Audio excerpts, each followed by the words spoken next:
Magandang hapon po sa inyong lahat at welcome po sa ating talakayan sa Usapang KKK. Ang inyo pong lingkod, si Dr. Irene Lim, ang magbibigay na naman po sa inyo ng panibagong kaalaman. And always remember that knowledge is power. Ligtas ang may kaalaman. And when you lose your health, you will lose everything. Ang atin pong tatalakayin sa hapong ito ay tungkol po sa diabetes. So, ang tanong ho, ang diabetes ho ba ay may kagalingan pa?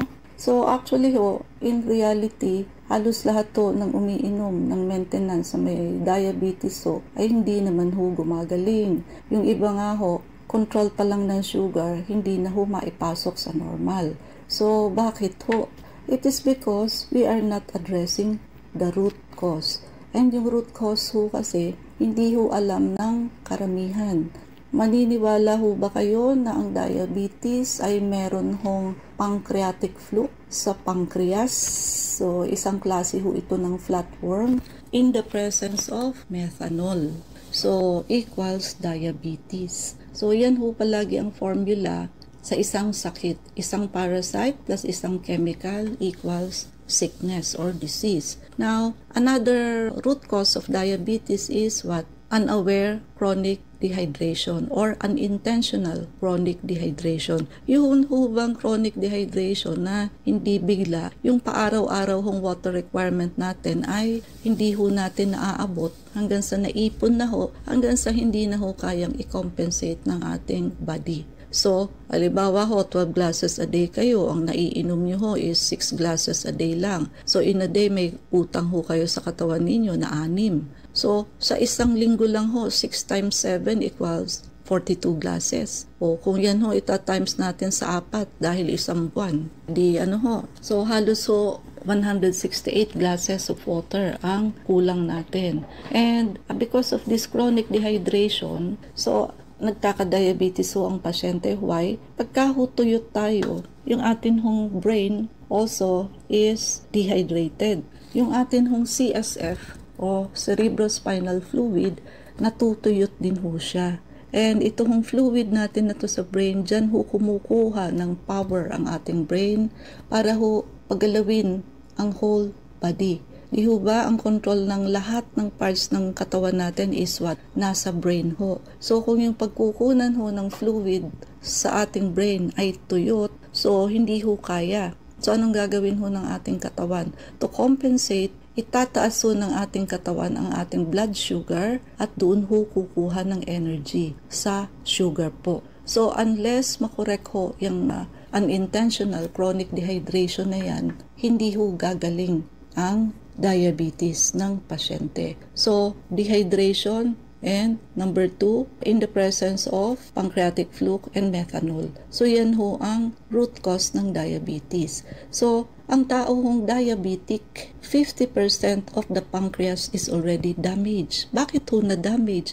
Kasi nga ho may pancreatic fluke na sumisira ho sa lapay natin in the presence of methanol. So, at ang tao hong pre-diabetes or we call it IGT, impaired glucose tolerance, ano po, 40% of the pancreas is already damaged. Why?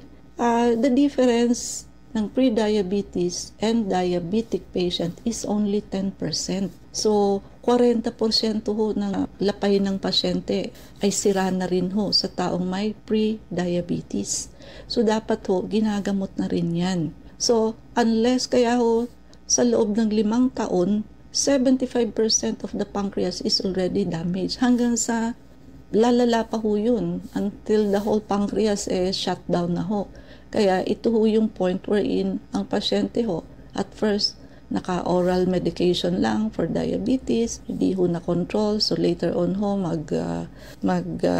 i-insulin na ho until such time that the insulin, pati ho insulin, hindi na ho enough to control the sugar. Then, alam naman ho natin na ang diabetes is what? Chronic progressive disease. Ibig sabihin ho, pang matagalan na lalo hong nasisira, lalong tumatagal.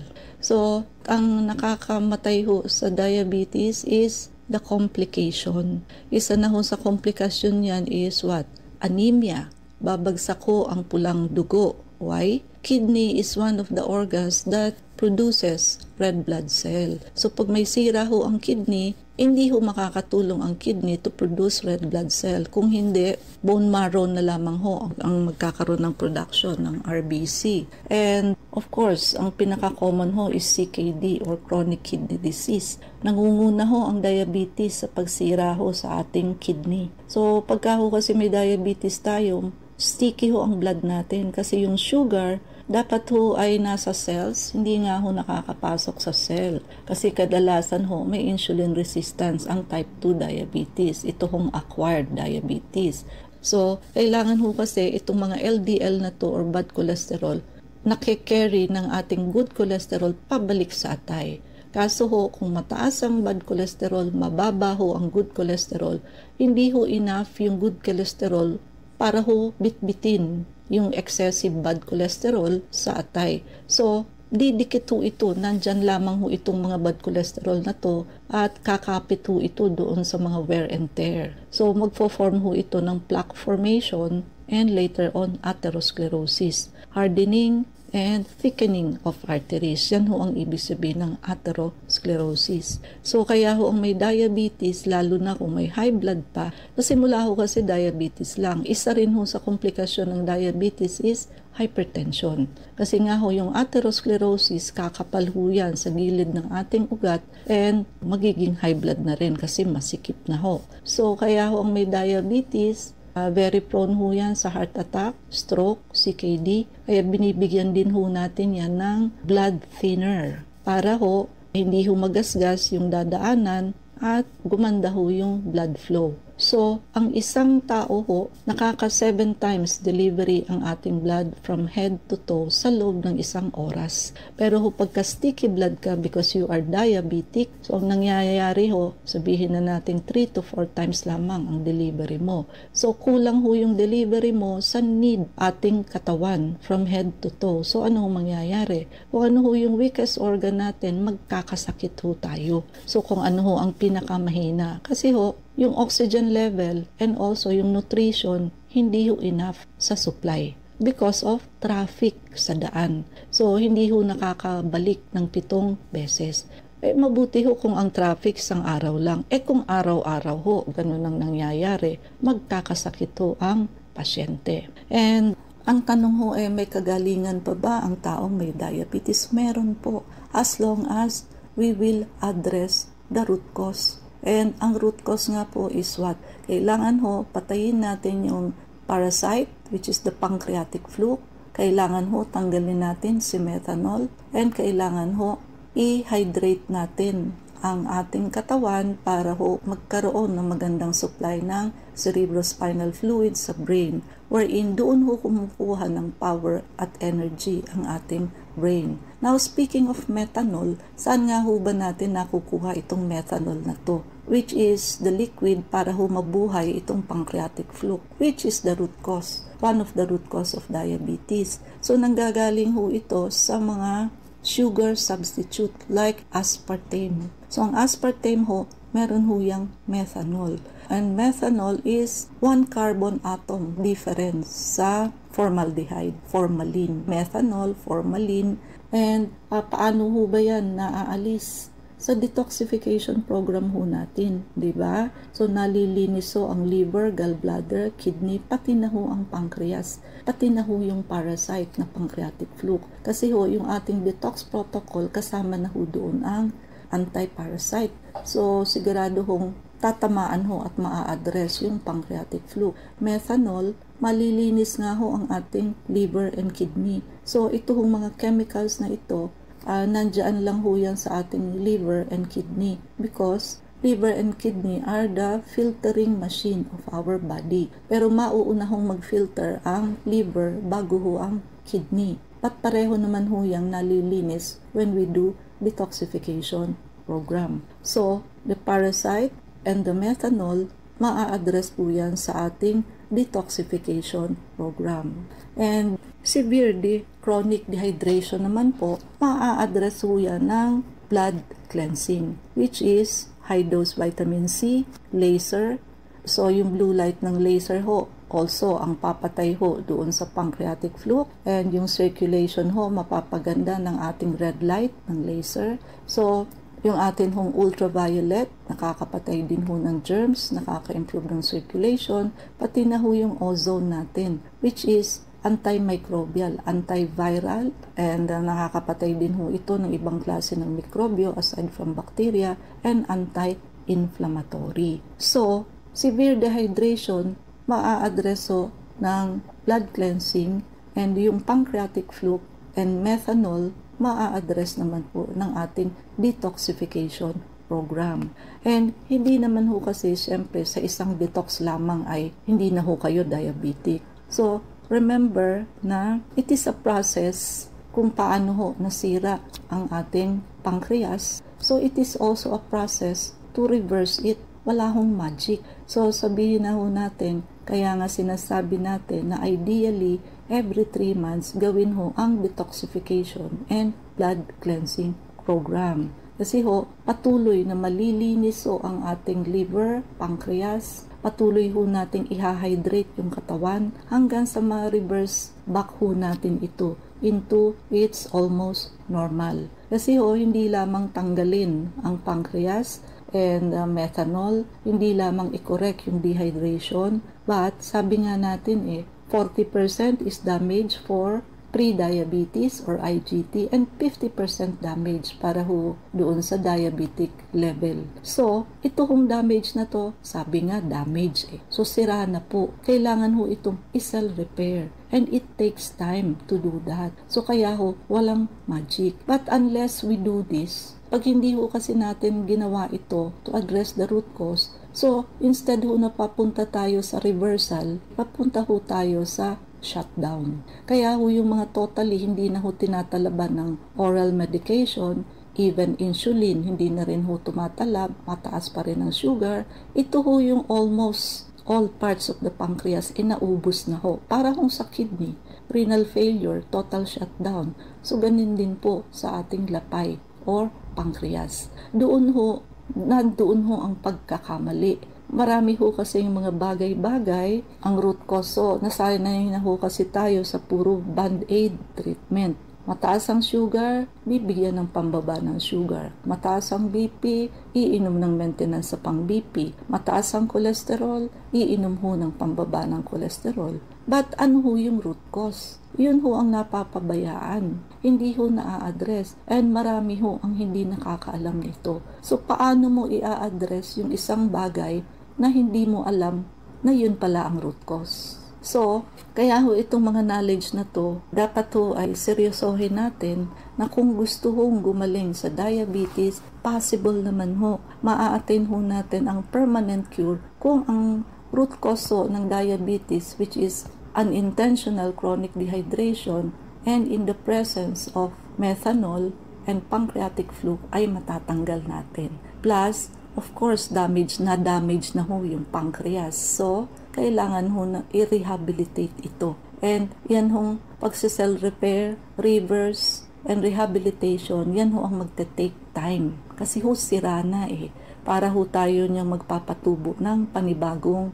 dahon at bulaklak ng halaman. Para pong ganun. But, there is a way out kung alam lang ho natin ang tamang paraan. Kaso ho, ang problema, doon pa nga lamang ho sa pre-diabetes, mali na po. Kasi hindi ginamot yung pre-diabetes. Instead na 40% lamang ho ang damage, ginamot lang ho ng exercise and right kind of diet, o di umabot ho sa 50% ang damage ng pancreas. Hindi pa rin ho ginamot at in-address yung naninira ng lapay, which is pancreatic fluke. In 5 years time, naging 75% na ho ang damage ng pancreas. 75% hihinto ho ba yan dyan? Hindi ho. Aabot ho yan sa total shutdown. Hanggang sa hindi na ho gumagaling ang may diabetes, kahit ho naka-insulin na, naka-oral pa, nandyan na ho ang mga komplikasyon like na-dialysis na, yung root cause ho ando doon pa rin, hindi pa rin ho na-address. So, knowledge is wisdom, di ho ba? Kailangan ho, let us use our wisdom.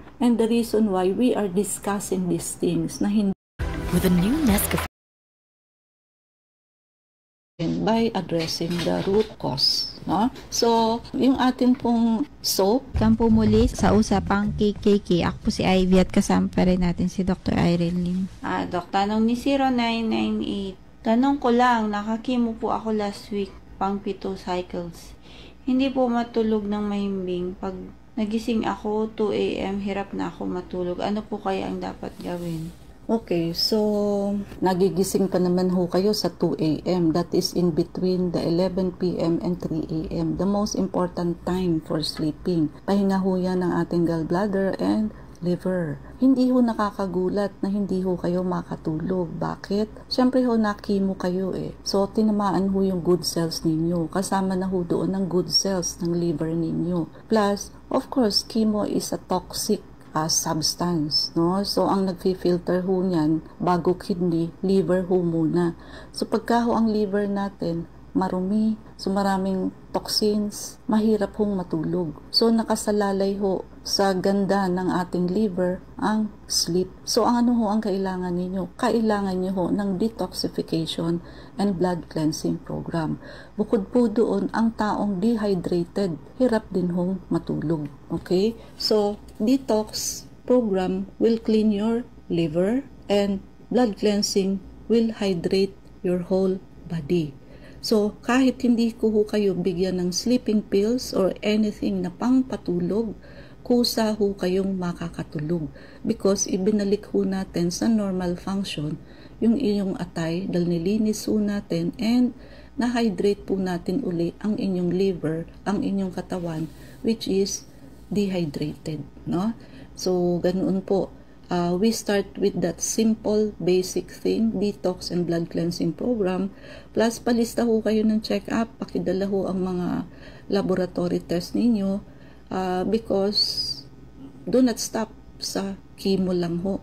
Because, ang tatamaan nyo lang ho dyan is yung bukol na nakita outside.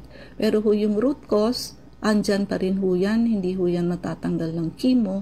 And also, yung microscopic cancer cell ho, nagawa na from the first year to the 7th year, yan ho ang susunod that will come out. Yan ho ang magiging recurrence and metastasis. So, babalik at babalik din po yan kung hihinto kayo sa chemotherapy lamang. Meron pa ho kaming ibang anti-cancer protocol to address the root cause and the microscopic cancer cell. Walang tayong oras, mangyari po lamang na kayo magpalista kung kayo ay magpapacheck up. So, Unit 1101, Clinica Medica 101, Centuria Medical Makati, Salamanca Street Corner, Kalayaan Avenue, Makati City. So, ang landmark ho natin is along Makati Avenue, yung corner General Luna Street. Everyday bukas ang clinic, pati na rin Saturday and Sunday, and even holidays. Kailangan lamang magpalista kayo ahead. IB? Pwede po kayong tumawag sa 546-9412, 0922-875-2899. Pwede rin po kayong mag-text sa 0925-896-1689 at 0917-810-6169. Prevention is better than cure and health is the best investment. Regaluhan niyo po ang inyong sarili ng pagpapacheck up para ma-auscultate namin ang likod ninyo. Maagapan ho kung kayo ay may walking pneumonia and wala nga ho kasing symptoms, no? Sabayan nyo na ho ng pagpapavector scan para ho makita natin kung barado ho ang inyong circulation sa brain, ayan sa puso, to prevent stroke and heart attack, and pati na rin ho yung may mga lahi ng cancer. Makikita natin ho ang 3 root cause ng cancer, so may time pa ho tayo para tanggalin ito. And yung mga may gallstone, kidney stone, bara sa ugat na ayaw hong magpa-opera, bisitahin niyo ho kami. And lahat ho actually ng sakit ginagamot sa amin, wag lamang ho fracture, hernia, and anatomical problem. Yung mga inborn na sakit po. Sino ho ba ang dapat magpalista ng check-up? So, hindi lamang ho yung may mga nararamdaman, kundi pati ho walang nararamdaman. Kasi nga ho, to rule out stroke and heart attack, to rule out cancer, and to rule out walking pneumonia. Wala hong ubo, walang sipon, walang back pain, but when you auscultate the patient, punong-puno ho ng crackles ang likod. So, ibig sabihin ho, may walking pneumonia. And walking pneumonia ho is what? It is always serious, it is always fatal and deadly. Wala hong pneumonia na hindi serious, no? So, samantalin nyo ho, habang tayo ay naka-free check-up, free urine and sugar testing, naka-promo ho, by 2+1 ang ating detox, blood cleansing, and vector scan, and yung atin hong anti-aging protocol, 5+1, para ho sa mga gustong bumata, lumakas at gumanda, at yung atin pong IV laser, which is naka 20% discount. And yung atin hong soap, look for IV anti-aging soap, IV whitening soap. Yan ho ang hahanapin ninyong pangalan sa Shopee. At para ho sa mga hindi marunong mag-order sa Shopee, kindly send us your name, address, and cellphone number. Ipag-o-order po namin kayo. Be responsible enough to pay and receive your parcel. So, paki-like, share, subscribe, and follow. No? So, tayo sa Reels, sa TikTok, sa YouTube, and sa Facebook. Facebook and YouTube, pwede nyo pong hanapin dyan yung mga na-miss out ninyong episode. At sa Reels and TikTok, abangan nyo ho yung ating mga short videos which is very educational. So, Ivy? Please like us on Facebook. Ang account po natin ay Klinika Medica 101. Maraming salamat mga kapanalig sa pakikinig sa amin sa hapong ito. Abangan niyo po muli kami bukas, alas 4 hanggang alas 4:30 ng hapon sa programang Usapang KKK. Kasama natin si Dr. Irene Lim, ako po si Ivy at sa inyong katotohanan. Salamat po.